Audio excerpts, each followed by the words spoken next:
Hello, everyone. My name is Serafi, and it is Wednesday, my dudes!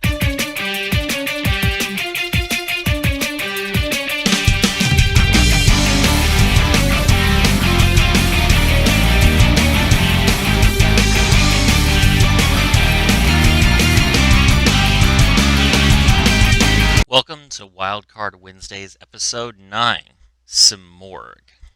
Before we get started, I want to go ahead and shout out the event that we're doing this weekend in Guild of Gurus Discord server.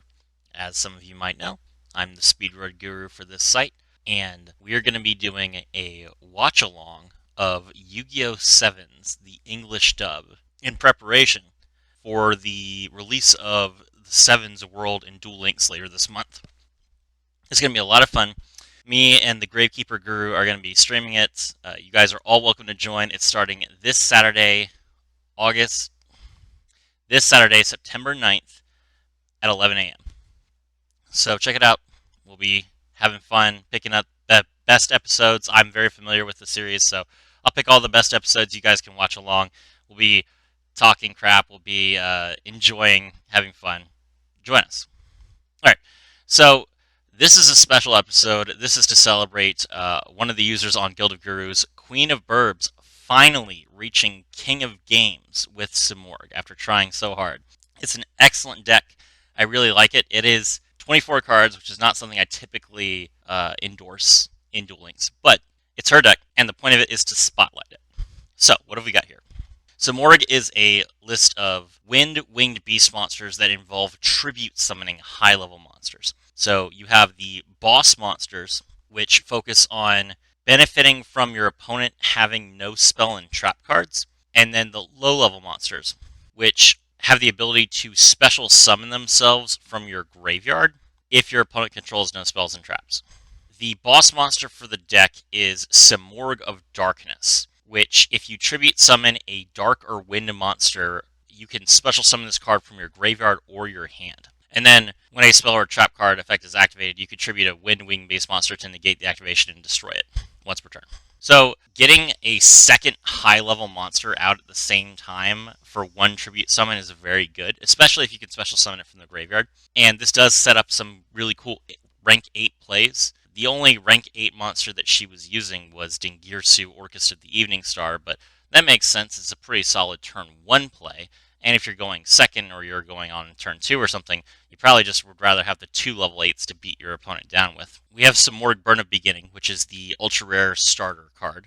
When this card is normal summon, you can draw a Simorgh card, and if this card is in graveyard, your opponent controls no spells or traps, you can special summon it but banish it when it leaves the field. Also, it locks you into Winged Beasts for the rest of the turn. And the Simorgh card that you're going to draw is Simorgh Onslaught, which allows you to discard a Winged Beast monster to draw 2 Simorgh monsters with different attributes. So you're always going to get, for your Dark monster, Simorgh of Darkness.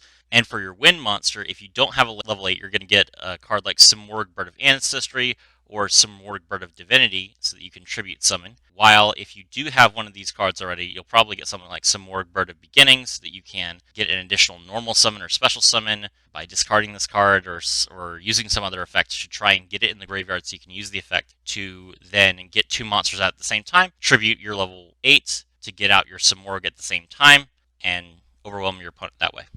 This deck also uses some interesting tech. It uses a card called Gusto Griffin, which, if this card is discarded, you can special summon a Gusto monster from your deck. So the way that you discard this card is obviously with Simorgh Onslaught. And when you discard it, you special summon Ree's Whirlwind of Gusto, which is a level 5. And once per turn, you can return 1 card from your hand to the bottom of your deck to target 1 face-up monster your opponent controls and this monster, and switch control of those monsters permanently. So you throw Ree's out. She's 1900 attack points, nothing special.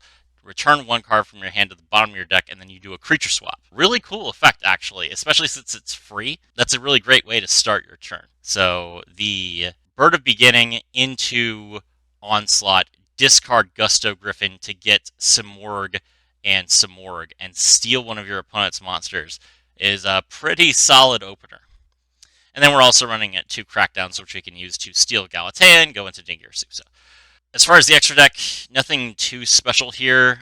There's not really any extra deck Simorgh monsters that we could use other than Simorgh Bird of Ancestry, which we do not have yet. So really you want to focus on trying to get some good advantage with the monsters you have on the board, and the main reason to link them off is to put them in the graveyard so that you can use them as tribute material. For example, if you summon Simorgh Bird of Beginning, its effect lets you normal summon an additional monster this turn, and then you can just link that off into Link Karibo because it's level 1, and then revive it, and then you get your free 2-card summon that way. So that's a pretty strong 1-card starter as long as you have Onslaught. It's not a 1-card starter. It's a pretty strong 2-card starter as long as you have Onslaught and Bird of Beginning. I'm sorry, guys. I've been working overtime all week. I am so exhausted. I'm recording this way later than I wanted to, but I hope that you guys still like this video. The deck is too good for me to not show you guys all the cool options.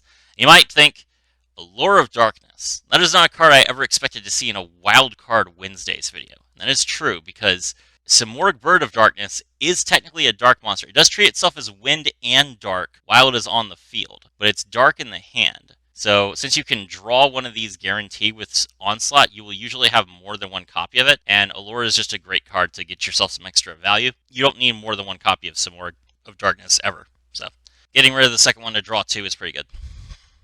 Okay, that's the deck. They're all wind monsters. The skill is Karibo Morph. I don't know why she uses this skill. It's really funny to me. So the point of Karibo Morph is you make the Link Karibo play, like I mentioned earlier, and then you use the skill to turn your Link Karibo into Relink Karibo. Because when Relink Karibo is tributed, you draw a card. Is that the best use of a skill slot for this deck? I don't know. But it's really funny. So I'm down. You know what? I'm down. And then if a monster you control would be destroyed by battle, you can banish this card from your graveyard instead. So it's 2 really good effects, and you get it for free as part of your combo. Really, Relink Karibo is like a really solid card if you contribute it, and there are just not that many decks that tribute anymore. So I guess that's why we don't see it see play very much. But having a skill that turns a Link 1 into this card is pretty strong, actually. I'd be interested to see that skill in action, but I don't have the cards to build this deck myself. I think that you guys definitely should, though. If you're an Infernity player, because all these cards are in the Infernity box, if you're an Infernity player, I encourage you to build this deck, because it is a lot of fun, and I think that you guys would have a great time with it, especially in the KC Cup, because, I mean, KC Cup is not nearly as competitive as Climbing Ladder. This is the time for you to have fun with your deck. So any Wildcard Wednesday staple that you wanted to try, now is the time. Get in the KC Cup, get to DL Max with your Mecha Phantom Beasts or your FAs. I know Kegsis will definitely be posting an FA list at some point. Good on him, by the way. Play this deck. Join us this weekend for the Guild of Gurus Watch Along. Again, that's Saturday, September 9th at 11 a.m. Thank you for watching. This is Serafi. I was thrilled to have you all with me.